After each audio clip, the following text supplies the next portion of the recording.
ტამიშის ბრძოლის 32 წლისთავზე გმირთა მოედანზე ქვეყნის ტერიტორიული მთლიანობისთვის დაღუპული მეომრები გაიხსენეს. მემორიალი გვირგვინით შეამკეს აფხაზეთის მთავრობის წევრებმა. დაბა ტამიშთან საბრძოლო მოქმედებები 1993 წლის ივლისს დაიწყო. ქართულმა მხარემ 300-მდე მებრძოლი დაკარგა, თუმცა პოზიციები შეინარჩუნა.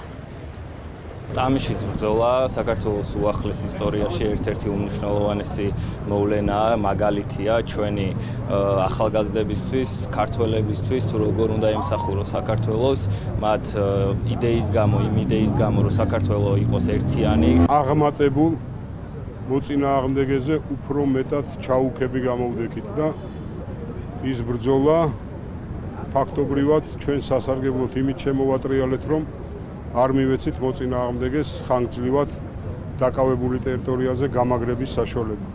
კიდევ ერთხელ მე მინდა თითეული ის გმირი, თითეული ის ადამიანი, ვინც საქართველოს ერთიანობას და თავისუფლებას შესწირა თავი, უკდავყოთ, მადლიერება გითხრათ თითოეულ თქვენგანს.